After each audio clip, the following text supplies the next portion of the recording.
Welcome to another eDesign Codemakers tutorial video for game design. In this video, we're going to look at the 2D animation aspect of the Unity game engine. Let's get started.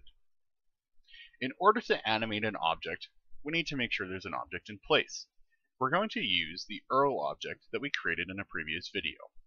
It has arms and legs, so that's perfect because that gives us something that we can manipulate.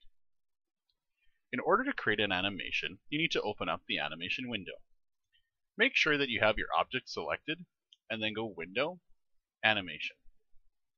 You'll see that my window is part of my scene window over here, but you can pull it out and it can be a simple standalone window on its own. To create a new animation for URL, all we do is click on the menu below the play and record buttons, and you'll see that we can create a new animation clip. Let's do that. Now, a window pops open and shows us that we can give this animation a name. I'm just going to call this one Walk. You'll notice that a couple of files were created. One of them was our walk animation, but the other one is something called an animator controller.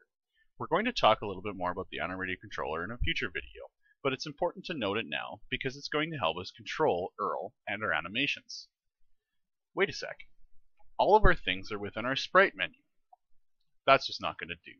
Let's put all of our stuff into an animations menu to make sure our project is nice and organized. So we're going to create a new folder, and I'm going to call it Animations. Within the Animations folder, we can now move everything to it. So let's move these two things. Let's pull and pull. Now, one thing to note is you'll notice I missed our animations folder. What that does is just puts it in the parent folder, which is assets. So now I can just click and drag and put it into the animations folder without any problems.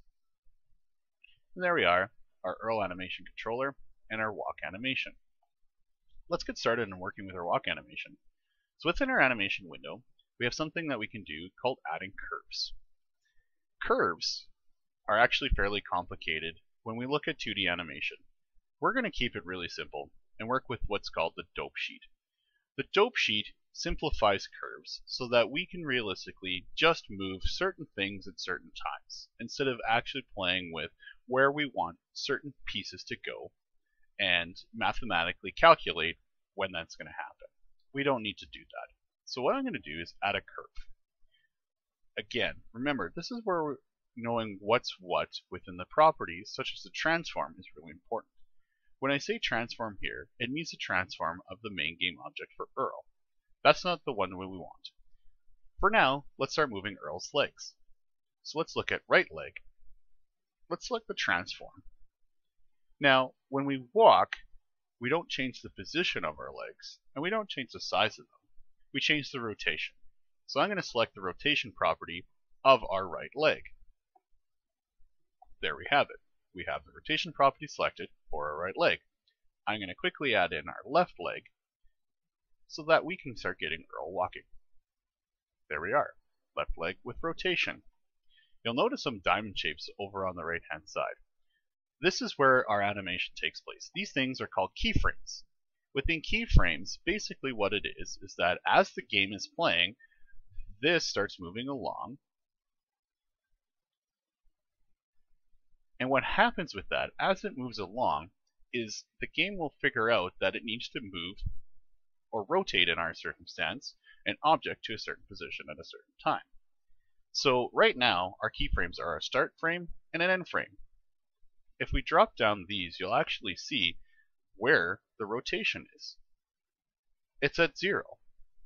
So what's happened with that is that we just haven't manipulated the pieces in order to make something rotate over time. It basically starts and ends at the same position. For most animations, that's actually something you want. But for this animation, we'll see what we're going to make happen. I'm going to add a keyframe in here by double-clicking. If you double-click on the dark gray bar at the top, it adds a keyframe for all of the properties. But you can add specific keyframes at specific places and at specific times when you get a little more advanced with the animation topic. We need to rotate some of his legs. So when you walk, typically we rotate One leg forward and one leg stays in place. Kind of like we're marching. I think we can accomplish this. When we were talking about the properties in X and Y and Z, rotation really didn't come into play. Rotation is actually very special. It's not with position where X means right and left and Y is up and down, but rotation is along a specific axis. So if we were to rotate on the Y-axis, what would happen is that we're actually turning him from left to right, because we're rotating along a pole that is stuck from his head all the way down into the floor. If we were rotate around the X-axis, we're now rotating around a pole that's basically stuck in the middle. And the nice thing to remember is that these arrows really help. So if we were rotate around X, just think of this arrow as a pole that he would start rotating around. If we rotate Y, this is the pole that he's rotating around. So the interesting thing when we do 2D animation is we actually rotate around the Z dimension. Because with the Z dimension, this blue dot is what's representing that. So think of that as the pole that's going through, and you can use that as an anchor point in order to make sure that you know that you're moving the right thing and moving it in the right way. So let's move his left leg forward a little bit. So when we do rotation, the rotation is measured in degrees. So if I want to move him, say 45 degrees, you'll notice that his leg just rotated 45 degrees. But wait a second, why is it bending what looks like the ankle instead of up at the top where I want it to move?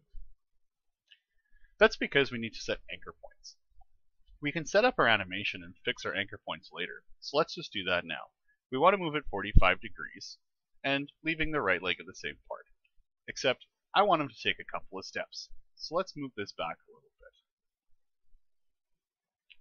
I'm going to move the end frame down a little bit as well. And that's because we want things to return back to the position they were at before he takes another step. Let's add another keyframe. And one final one, and that's the end thing.